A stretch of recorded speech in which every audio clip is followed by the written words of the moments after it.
Shalom Bapak Ibu Saudara terkasih dalam Tuhan, salam sejahtera bagi kita semua. Saat ini kita kembali diberikan kesempatan untuk sama-sama mendengarkan sebuah renungan. Sebelumnya, mari kita berdoa. Bapa, kami mengucap syukur untuk saat ini Tuhan, kami mengucap syukur untuk setiap berkat-berkat yang telah kami terima sepanjang hari ini. Dan kini saatnya kami memberikan waktu kami sejenak untuk mendengarkan sebagian dari firman-Mu, untuk belajar tentang kebenaran firman-Mu. Roh Kudus, urapi hamba-Mu, urapi setiap umat-Mu Tuhan, agar firman-Mu ini dapat benar-benar kami mengerti dan kami lakukan dalam kehidupan kami sehari-hari. Dalam nama Yesus, kami siap untuk mendengarkan firman-Mu. Haleluya. Amin. Saudaraku, tema renungan yang akan kita dengarkan adalah harap tenang, ada ujian.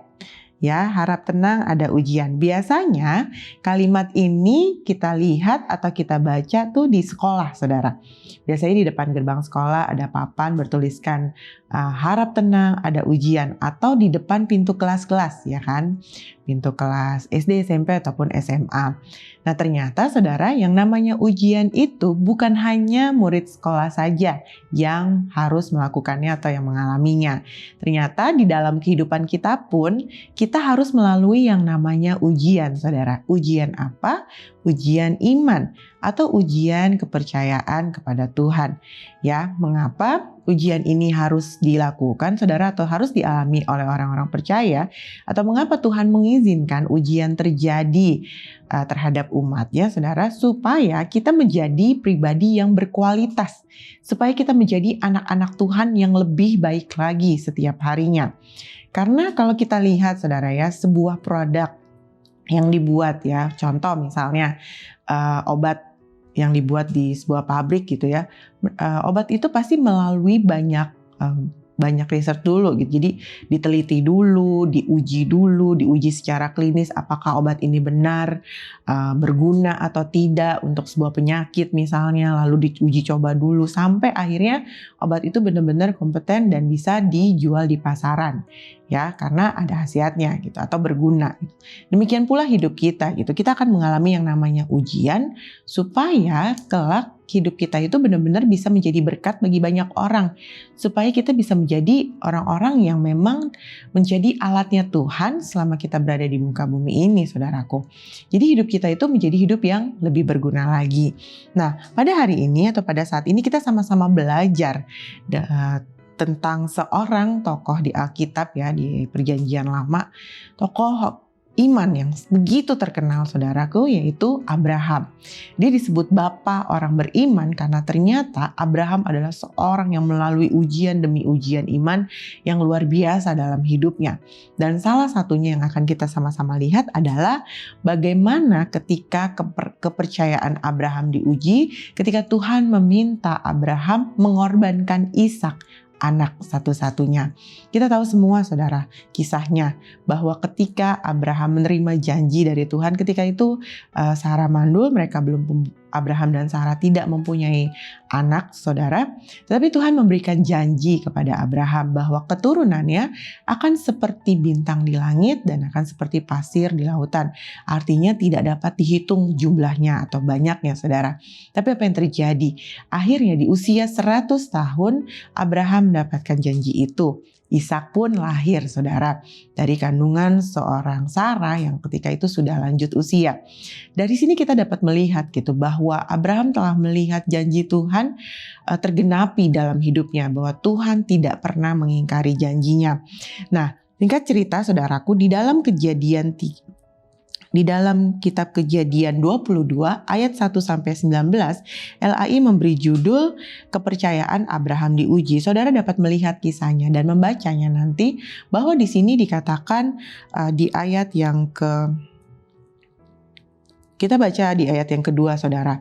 Firman-Nya, ambillah anakmu yang tunggal itu yang engkau kasihi, yakni Ishak, pergilah ke tanah Moria dan persembahkanlah dia di sana sebagai korban bakaran pada salah satu gunung yang akan kukatakan kepadamu. Lalu di ayat berikutnya kalau saudara baca, pagi-pagi benar Abraham berangkat bersama dengan Ishak dan kedua budaknya, dua hambanya, mereka berangkat ke tanah Moria yang seperti apa yang Tuhan perintahkan kepadanya. Lalu apa yang terjadi saudara? Di ayat yang ke-7 dikatakan, lalu berkatalah Ishak kepada Abraham ayahnya, "Bapa," sahut Abraham, "Ya anakku." Bertanyalah ia, "Di sini sudah ada api dan kayu, tetapi di manakah anak domba untuk korban bakaran itu?" Lalu di ayat ke-8 sahut Abraham, "Allah yang akan menyediakan anak domba untuk korban bakaran baginya anakku." Demikianlah keduanya berjalan bersama-sama. Saudara melihat, kita dapat melihat bahwa di sini ketika ujian terjadi, Abraham tetap tenang dan percaya kepada Tuhan. Abraham sama sekali tidak panik, Abraham sama sekali tidak menggerutu dan menyalahkan Tuhan di dalam hatinya. Dia tidak berkata ketika Tuhan memberikan perintah untuk mengorbankan Ishak, anak satu-satunya, anak yang paling dia kasihi, dia tidak berkata atau menjawab Tuhan seperti ini saudara. "Tuhan, Engkau berjanji, katanya Engkau memberikan aku keturunan seperti pasir di laut dan bintang di langit. Lalu mengapa anakku satu-satunya Ishak harus aku berikan atau harus aku korbankan kepada Tuhan? Lalu dari siapa keturunan itu akan berasal kalau aku tidak punya keturunan sama sekali?" Abraham tidak mengatakan hal-hal yang seperti itu saudara. Dia tidak melawan sama sekali atas apa yang Tuhan perintahkan kepada dia. Dia tidak membantah sama sekali saudara. Karena Abraham percaya kepada Tuhan. Abraham sungguh-sungguh beriman kepada Tuhan. Dia meyakini dengan betul ketika Tuhan memberikan perintah atau sebuah ujian kepadanya, maka dia dapat melaluinya bersama dengan Tuhan. Abraham tetap tenang, dia tetap percaya dan dia tetap melakukan sama seperti apa yang Tuhan minta, apa yang Tuhan perintahkan. Tidak ada satu kesalahan pun didapati pada Abraham ketika itu saudara. Nah, mengapa Abraham begitu siap ketika ujian iman itu datang kepadanya? Abraham menjadi pribadi yang benar-benar siap ketika kepercayaannya harus diuji ketika itu. Ternyata saudaraku, karena Abraham belajar setiap hari tentang Tuhan. Abraham punya pengalaman yang begitu banyak tentang Tuhan saudara. Seperti yang tadi saya sudah sampaikan, Abraham melihat ketika Abraham telah belajar bahwa ketika Tuhan berjanji dia tidak mungkin mengingkarinya. Abraham telah belajar bahwa Tuhan yang tidak pernah mengecewakan dia. Bahkan ketika ada sebuah peristiwa Abraham dan Lot harus berpisah, Abraham tidak memilih tanah yang penuh dengan susu madu dan sebagainya, tapi dia membiarkan Lot memilih lebih dulu saudara. Kita bisa melihat di sini bahwa Abraham telah belajar melihat pemeliharaan Tuhan yang luar biasa dalam hidupnya. Sehingga apa? Sehingga ketika ujian iman datang, dia bisa menang dan akhirnya menjadi pribadi yang lebih baik lagi, yang lebih berkenan di hadapan Tuhan, saudara. Kita sama-sama melihat lalu di ayat yang ke-12, Tuhan katakan seperti ini.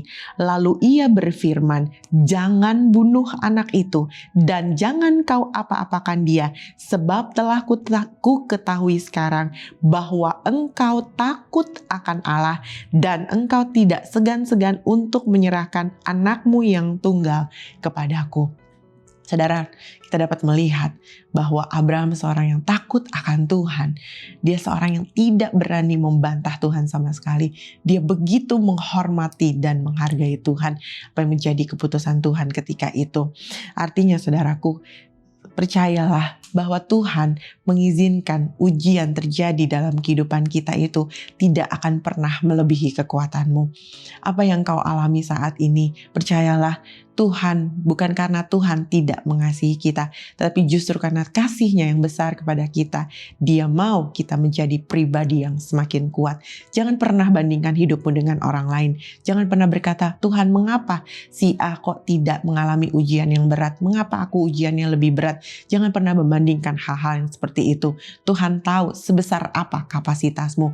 Semakin besar kapasitasmu, semakin besar ujian iman yang engkau alami, dan semakin kuat engkau akan keluar ketika engkau menang dan lulus akan ujianmu itu. Tuhan tidak akan mungkin memberikan ujian lebih dari apa yang kita mampu menjalaninya, saudaraku. Kita lihat sama-sama bahwa tidak mungkin guru SD memberikan soal anak SMA kepada murid SD-nya, bukan?